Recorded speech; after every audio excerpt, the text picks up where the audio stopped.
하나님께서 주신 말씀 구약성경 사무엘상의 말씀입니다. 사무엘상 21장 1절로부터 9절까지의 말씀.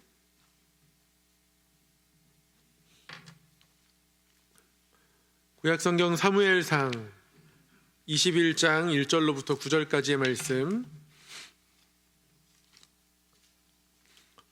한 절씩 교독하도록 하겠습니다. 다윗이 노베 가서 제사장 아히멜렉에게 이르니 아히멜렉이 떨며 다윗을 영접하여 그에게 이르되 어찌하여 네가 홀로 있고 함께 하는 자가 아무도 없느냐 하니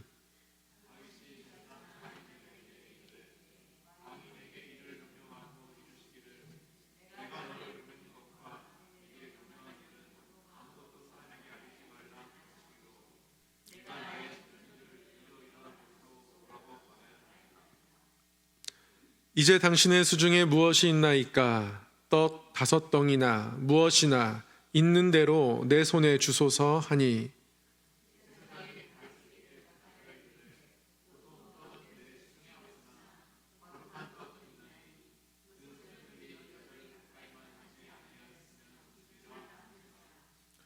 다윗이 제사장에게 대답하여 이르되 우리가 참으로 3일 동안이나 여자를 가까이 하지 아니하였나이다. 내가 떠난 길이 보통 여행이라도 소년들의 그릇이 성결하겠거든 하물며 오늘 그들의 그릇이 성결하지 아니하겠나이까 하며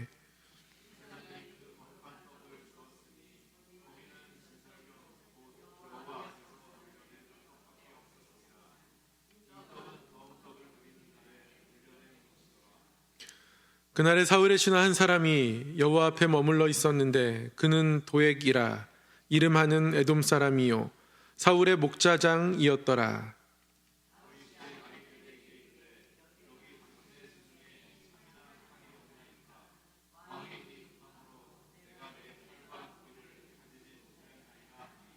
함께요.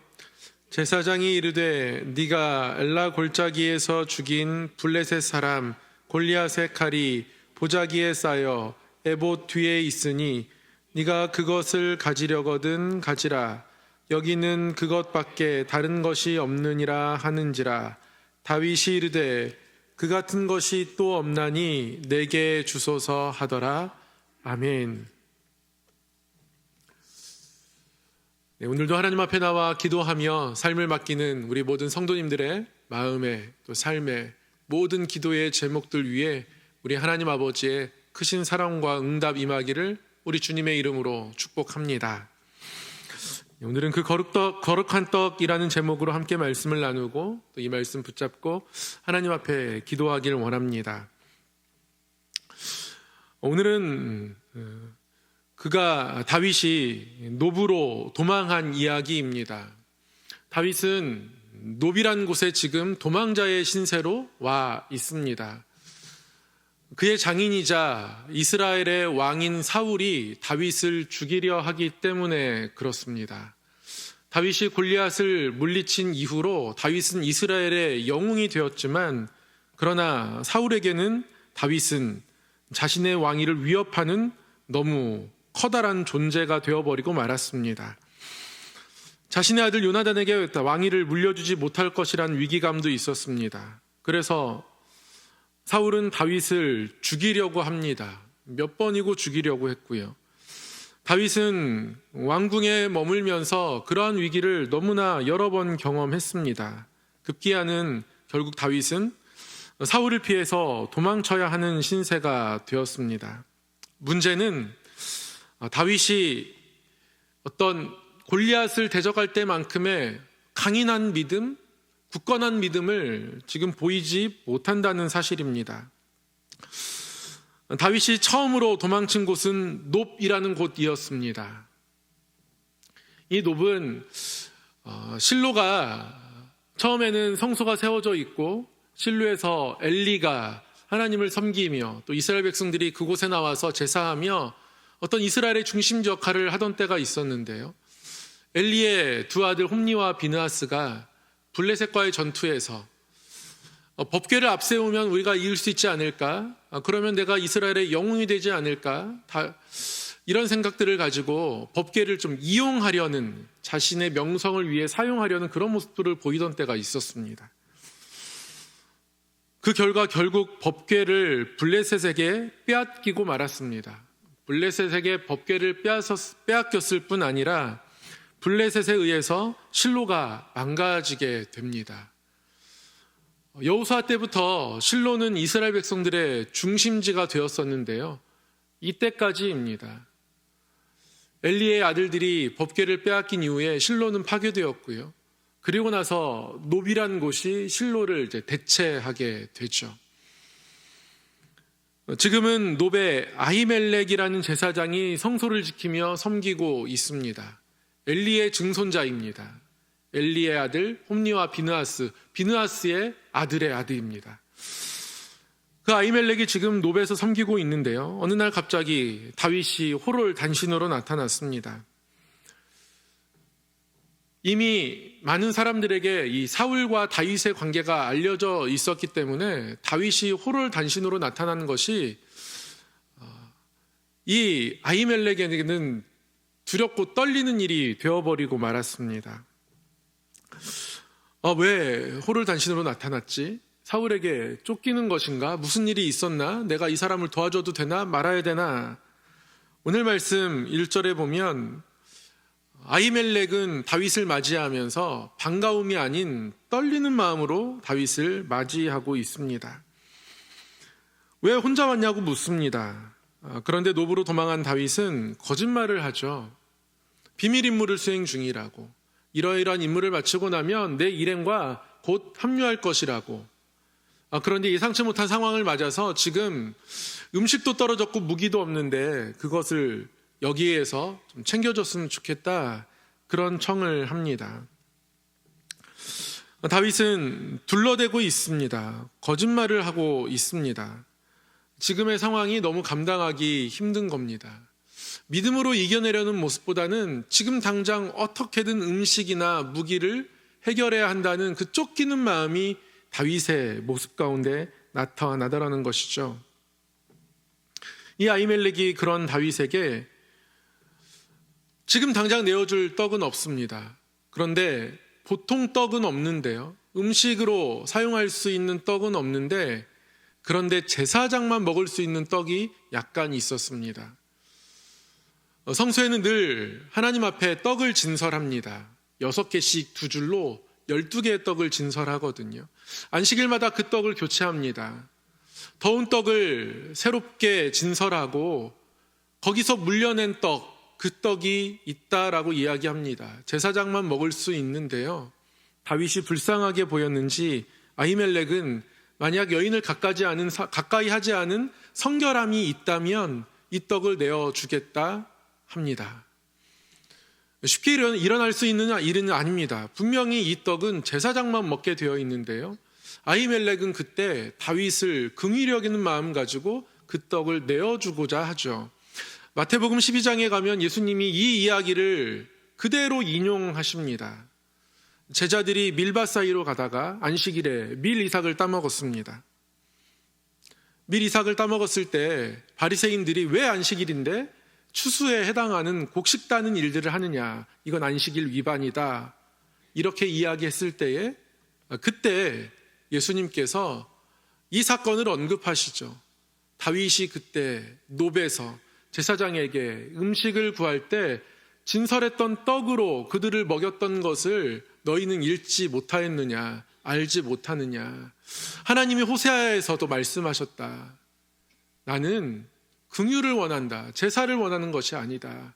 그게 더, 그 하나님의 긍휼과 인애를 베푸는 것이 율법을 지키는 것보다 더 귀하다고 호세아 선지자도 이야기했다라고 하면서 예수님이 이 이야기를 언급하십니다.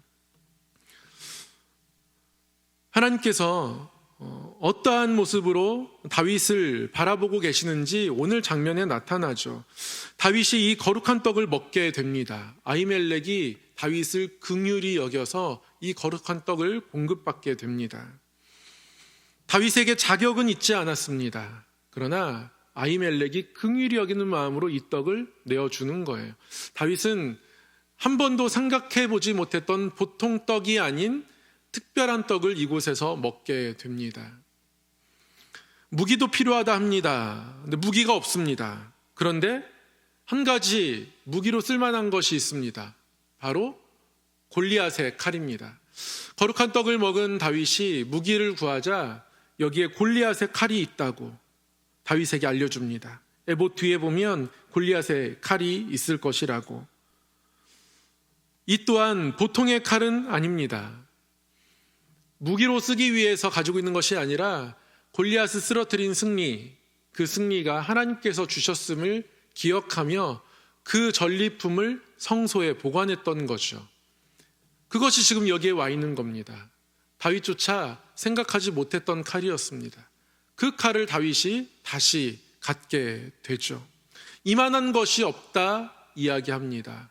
다윗에게서는 최고의 칼입니다. 왜냐하면 그때 정말 믿음이 충만했었을 때 하나님께서 주신 그 하나님을 사랑하는 그 마음을 가지고 하나님을 모욕하는 골리앗과 맞섰던 그날의 그 충만함을 고스란히 다시 기억하게 하는 칼이었기 때문에 이만한 칼이 없다. 다윗은 그렇게 이야기합니다. 다윗은 이 성소에서 생각지 못했던 음식을 먹게 되고요. 생각지 못했던 칼을 갖게 됩니다. 과거의 승리의 경험도 기억도 다시 되찾게 되죠. 다윗이 성령 충만한 모습으로 이곳을 찾지 않았습니다. 아까도 말씀드렸지만 지금 당장의 상황을 모면하는 것이 너무 급합니다. 그래서 거짓말까지 해가면서, 그리고 나중에 보면 이 거짓말 때문에 이 아히멜렉의 집안이 도액이라는 이 사울의 목자장의 제보로 인해서 다 몰살당하는 일들도 일어납니다. 그만큼 다윗의 믿음이 땅에 떨어져 있기도 합니다. 그런데도 위대한 점이 뭐냐면 그럼에도 불구하고 다윗은 가장 먼저 성소가 있는 곳에 나왔다는 거예요. 믿음이 가득하지도 않습니다. 거짓말을 해야 할 만큼 지금 당장에 쫓기는 마음이 크지만, 그러나 그가 도망하는 이 여정 속에서, 이 쫓기는 상황 속에서 가장 먼저 찾아간 곳은 하나님의 성소가 있는 놉이었습니다. 그곳을 찾아갔습니다. 믿음이 충만해도요, 또는 믿음이 연약해져 흔들려도요, 하나님은 하나님의 약속을 지키시며 그래도 도우시는 하나님이십니다. 위대한 작가이자 기독교 사상가 또는 변증가로 알려진 C.S. 루이스가요, 그런 말을 한 적이 있습니다. 사단이 가장 두려워하는 성도는 왜 이런 고난과 이런 상황이 나에게 닥쳤습니까? 라고 이해하지 못하는 가운데서도 하나님 앞에 나아가는 성도, 그 성도가 가장 두렵다, 이런 이야기를 한 적이 있습니다. 생각해보면 그래요. 믿음이 흔들릴 상황에서는 흔들려서 하나님 앞에 나아가지 못해야 하는데요, 믿음이 흔들리는 상황 속에서도 하나님 앞에 나아가는 거예요. 그러니 사단 입장에서 보면 정말 지겨울 것 같습니다. 믿음을 흔들어 놨는데 그 흔들린 믿음 가지고 다른 데 가야 하는데 기도할 힘이 없어도 일단 가서라도 앉아라도 있어야지 하고 성전에 나오는 거죠. 마음이 어려워도 그래도 내가 있어야 할 곳이 하나님 앞이니까, 기도하는 자리니까 거기에 가 있어야지, 그 마음 가지고 나오는 것. 오늘 다윗이 그렇습니다. 우리가 믿음이 클 때도, 믿음이 작을 때도, 온전할 때도, 흔들릴 때도 하나님은 우리를 사랑 가운데에 한결같이 바라보십니다. 우리가 이 밤에 기도할 때에 그런 하나님을 바라보았으면 좋겠습니다. 우리의 믿음 때문에 하나님이 응답을 빨리 해주시고 적게 해주시고 그게 아니라요, 하나님은 하나님의 사랑을 가지고 응답하십니다. 우리가 하나님 앞에 나오는 마음과 믿음이 있다면 그것은 하나님 앞에 너무 귀한 모습이라는 사실이죠. 우리가 이곳에 기도하러 나온 것 자체가 하나님 보실 때 이미 너무 귀한 모습이라고 말씀하고 계신 겁니다. 다윗의 여러 강한 모습도 볼 수 있습니다. 그러나 부분 다윗의 연약한 모습들이 나타나는데요, 오늘 장면이 그렇습니다. 거짓말로 둘러대며 어떻게 해야 할지 모르는 이 순간에 그래도 하나님은 특별한 떡으로 먹이시고 특별한 칼을 그에게 주십니다. 다윗을 불쌍히 여기셔서 그러는 거예요. 하나님의 긍휼 때문에 그런 겁니다. 우리가 기도하는 이유는 하나님의 긍휼하심 때문에 있습니다. 그 하나님께서 우리와 함께 하시고 오늘 우리의 삶을 만지실 것이기 때문에 그래서 기도하는 겁니다.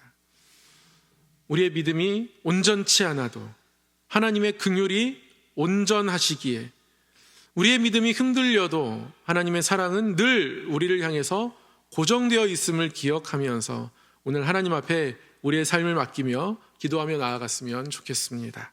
사랑의 하나님 아버지, 오늘도 기도하는 자리에 부르시고 말씀하여 주시고 우리의 삶의 주인이 하나님이신 것을, 그리고 변치 않는 긍휼과 자비로 우리의 삶을 바라보시고 품으시는 것을 깨닫게 하시니 감사합니다.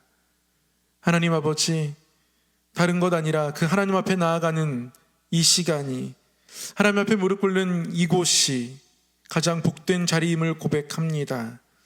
놓치지 않을 자리임을 고백합니다. 하나님, 모든 걸음과 마음을 받으시고 복되게 하사 기도의 소리 귀 기울이시고 응답하여 주시옵소서. 믿음이 회복되며 가정이 회복되며 일터가 살아나며 우리 성함교회 안에 하나님 주시는 큰 은혜가 있게 하여 주셔서 하나님이 높이시고 들어 사용하시는 교회 되게 하여 주시옵소서. 돌아가는 발걸음도 지켜 보호하여 주시고 우리 삶의 모든 걸음걸음을 주께 맡겨드리옵고 우리 주 예수 그리스도의 이름으로 기도드리옵나이다. 아멘.